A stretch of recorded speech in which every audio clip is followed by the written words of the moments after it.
Hello and welcome to Ryno's Ravens preview. Please like the video and subscribe to the channel. So it's Steelers week. Big rivalry this Sunday. Ravens 7-3, Steelers 7-2.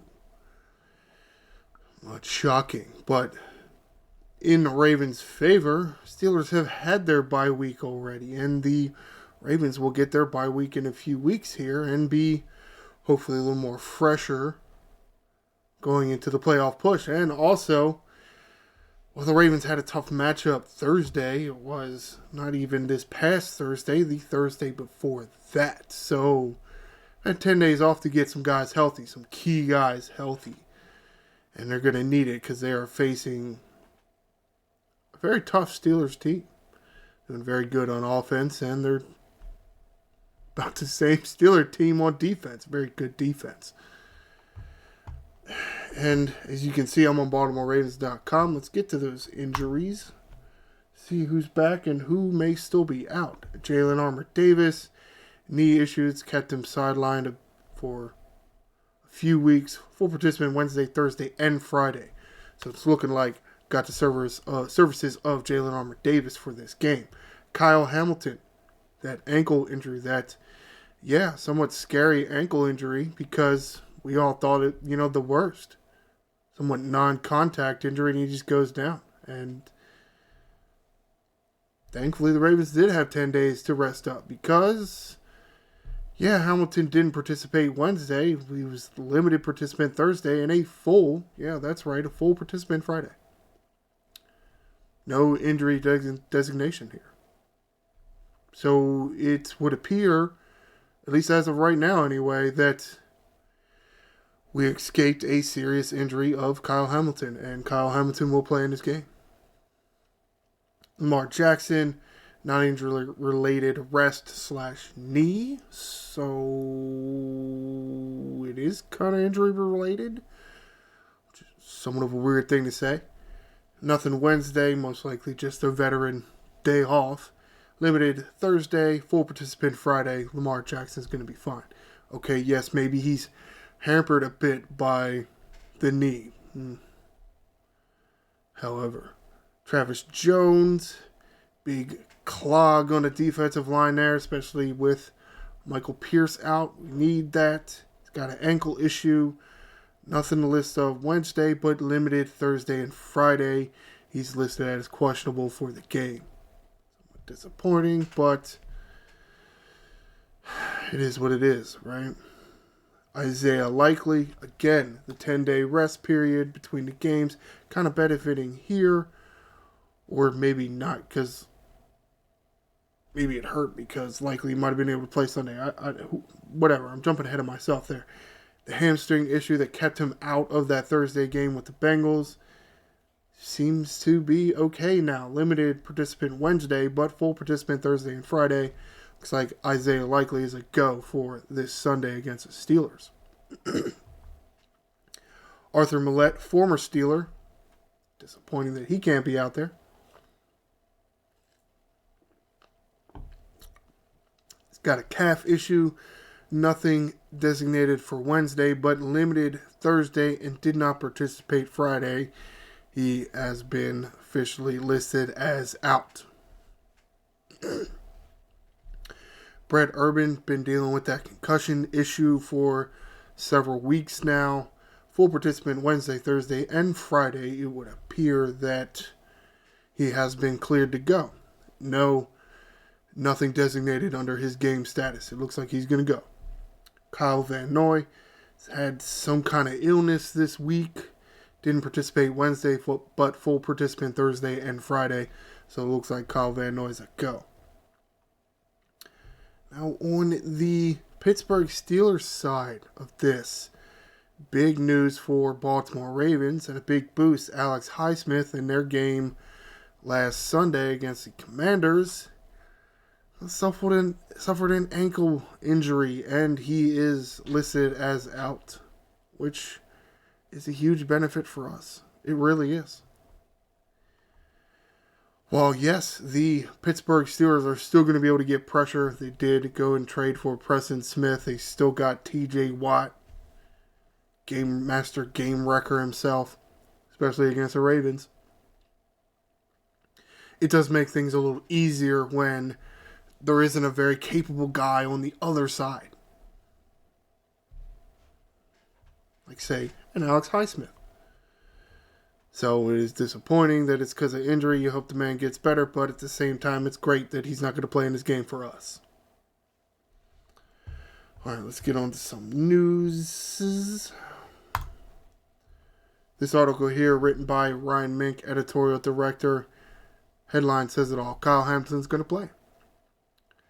Some talk here that we're kind of thinking it might have been an Achilles issue. Going to have to see, because based on what everybody was saying, Hamilton kind of felt like he got stepped on. But we look at the film and it didn't really look like he got stepped on. And that's kind of the thing with an Achilles injury. People say it feels like he gets stepped on. Well, if it didn't look like he got stepped on, but you feel like you got stepped on, it might be an Achilles injury, and that's not a good thing. It's a bad thing.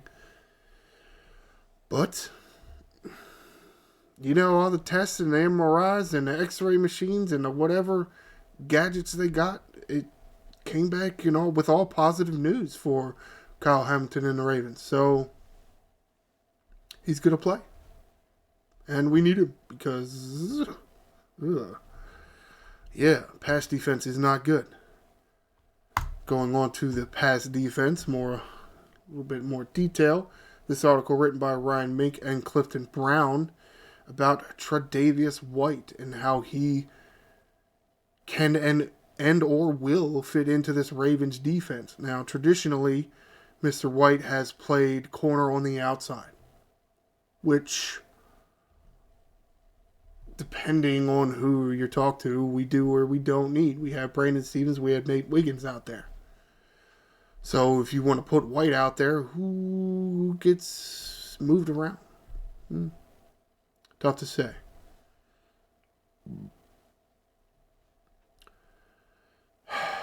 We'll just have to see. I mean, Marlon Humphrey kind of moved inside to make room for Brandon Stevens and Nate Wiggins on the outside. So now where does Tre'Davious White fit in? Does he really even fit in? Does he get a start? Does he get in some kind of rotation? Right? Because you can do that. Just to make sure guys are a little bit more fresh. Because I don't care that you're a skinny wide receiver or cornerback. You run down the field so many yards, you're going to get tired regardless. So could having a 3-man rotation for your 2 outside corner spots, could that be beneficial? Could be. Depends on how Mr. White plays. I mean, everybody's saying he was looking real good between, 2017 and 2019. But then in, 2020, he had a knee injury and then an Achilles injury. So it's like the past 3 years he hasn't been doing a whole lot. Well, I mean, you're trying to battle back from all those season-ending injuries. It can get hard. Very difficult to stay the same kind of defender, especially a cornerback, when you have that many lower body injuries. To a certain extent, that's why he was so, let's say, cheap for the Ravens. Because he's working back from all these injuries, just hasn't shown out that much. And it was kind of a cash dump for the Rams. Get something for him. Because his availability is somewhat in question. Can he stay healthy? But it does appear that this will be... Did he get into that Bengals game? I don't think he got into that Bengals game. I think he was still too relatively new. But at the same time now, probably is his first real game where he can be officially listed on a roster and will actually see game action. And bam, Steelers week, bitch. Woo! Get you indoctrinated to this shit real quick, right? It's like hazing. You got to go through the ringer to join the club, and yeah, you're going to go through the ringer your first time out, kid. Yeah. Ravens-Steelers rivalry. It is always feel like it is always a big game and an exciting game to watch. Maybe it's because my team is one of the teams in the rivalry and the rest of y'all don't really care. It is kind of weird that it's not, that it's a traditional 1 o'clock game. It's weird that it's not a little bit later. I mean, there's bad blood all over the place. I'm kind of surprised Patrick Queen went to the Steelers. I mean, after all the shit Mike Tomlin used to give him about not being able to consider himself a Raven because he never beat the Steelers. It's like, oh, okay. You can't beat him, join him, I guess, huh? They also have former safety, fairly good safety, strong safety with the Ravens, Deshaun Elliott. Elliott left us, and I think he went to Detroit for a bit. Not sure exactly where he went after that. And like I said, I mentioned during the injury report part of this, we have Arthur Millette. And Arthur Millette sadly will not play. Disappointing, but it's what it is. It is a Ravens-Steelers matchup. It is... I mean, at one time it was a straight-out slugfest. I think times in the NFL have kind of changed a little bit while there are still big hits. It's not exactly the same slugfest as it was. Though, I mean, with the way the Steelers defense plays and Derrick Henry running the ball, Patrick Ricard lead blocking for him, it might be. We just hope that, Lamar Jackson can complete some passes over the top. Hopefully, Ravens defensive backs can cover some of those crazily ad-libbed extended plays that Russell Wilson likes to do. He does like to put some more air under the ball, so hopefully can give Ravens defenders time to make the adjustment and get back over, play the ball and get in between it. Hopefully, anyway. But let's wrap this up and get out of here. Get the logistical shit out of the way. This Sunday at 1 o'clock, yes. Baltimore Ravens traveling to Pittsburgh to play the Pittsburgh Steelers from, not even Heinz Field anymore. It's Acrisure Stadium. Man, it's not Heinz Field anymore. I guess Heinz Ward retired, so they decided they could get rid of the name. They should have kept it Heinz Field. It's weird. However, this is going to do it for this edition of Ryno's Ravens Preview. Please stay tuned for Monday for the next episode of Ryno's Ravens Review, and I will review the game between the Baltimore Ravens and the Pittsburgh Steelers. Please like the video and subscribe to the channel. I am the Angry Ryno. Fly, Ravens, fly.